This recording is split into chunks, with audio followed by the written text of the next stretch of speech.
Episode 76. கடல் வீரன். விஜயநகர அரசவையில் ஒரு நாள் இராஜா கிருஷ்ணதேவராயர் தனது மந்திரிகள், போராளிகள் மற்றும் புலவர்கள் கூடியிருக்கும் அவையில் அமர்ந்திருந்தார். அப்போது ஒரு வியாபாரி அரசனின் முன்னால் வந்தான். மகாராஜா, நான் கடல் வழியாக வணிகம் செய்யும் வியாபாரி. சமீபத்தில் கடலோரத்தில் எனது கப்பல் தடம்பதித்து என்னுடைய அனைத்து பொருள்களும் கடலில் மூழ்கிவிட்டன. நான் அதை மீட்க முடியவில்லை. அதற்கு காரணம், அங்கே ஒரு பயங்கரமான கடல் வீரன் இருக்கிறான். இந்த கதையை கேட்ட அரசன் ஆச்சரியமடைந்தார். கடல் வீரன், அது யார் என்று கேட்டார். வியாபாரி சிரமத்துடன் கூறினார், அவனை யாரும் பார்த்ததில்லை.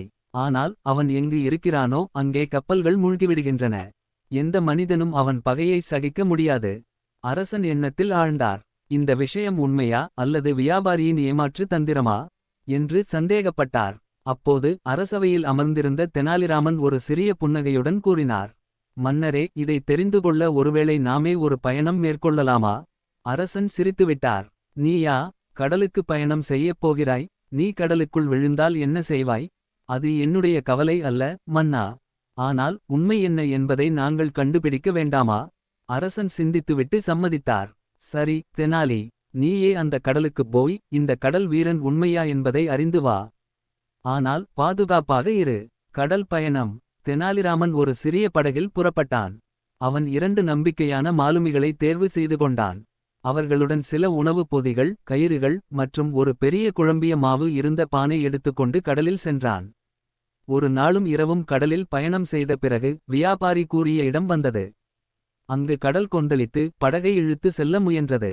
மாலுமிகள் பயந்தார்கள். ஐயா, இது அபாயகரமான இடம். நாம் இங்கிருந்து திரும்பிவிடலாம். ஆனால் தெனாலி அமைதியாக பார்த்து கொண்டிருந்தான். திடீரென்று கடலுக்குள் இருந்து ஒரு பெரிய நிழல் மேலே எழும்பியது. அது ஒரு மனித வடிவத்தில், ஆனால் அதனது உடல் முழுவதுமாக கடல் மணல், பசுமை மற்றும் ஆல்காவால் மூடப்பட்டிருந்தது. நீங்கள் இங்கே வரக்கூடாது. இந்த கடல் என் வசம் என்று அந்த உருவம் கர்ஜித்தது. மாலுமிகள் பயந்து நடுங்கினர். ஆனால் தெனாலி அமைதியாக இருந்தான். அவன் பக்கத்தில் இருந்த குழம்பிய மாவின் பானையை எடுத்துக்கொண்டு அதன் மேலே ஊற்றிவிட்டான். சரி கடல் வீரனே, நீ உண்மையான வீரனா என்பதை நிரூபிக்கலாம். இதோ நான் உன்னிடம் சவால் விடுகிறேன். இந்த மாவை உன் உடலில் வைத்துக்கொண்டு நிற்பதா இல்லையா என்று பார்க்கலாம். அந்த உருவம் சில நொடிகள் அமைதியாக இருந்தது. அப்போது சூறாவளி ஒருவேளை மாறியது போல அந்த உருவத்தின் மீது மாவு படிந்தவுடன் அது மெதுவாக உருகத் தொடங்கியது.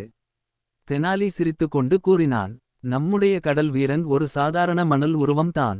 இது முழுவதுமாக இயற்கை உருவாக்கிய கடல் மணல் நிழல். மாலுமிகளே, இது உங்களை பயமுறுத்தி உங்களுடைய கப்பலை ஆழ்த்திவிடும். ஆனால் உண்மையில் இது ஆபத்தானது அல்ல. மாலுமிகள் அதிர்ச்சி அடைந்தனர். ஐயா, இதை பார்த்த பிறகு எங்களுக்கே நம்பிக்கையில்லை. தெனாலி வெற்றிகரமாக அரசவைக்கு திரும்பினான்.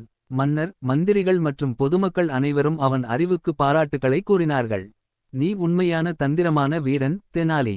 கடலில் பயணித்து உண்மையை கண்டுபிடித்தாய் என்று அரசன் புகழ்ந்தார். அன்று முதல் கடல் வீரன் என்ற பயமுறுத்தும் கதையின் உண்மையான ரகசியம் அனைவருக்கும் தெரிந்தது.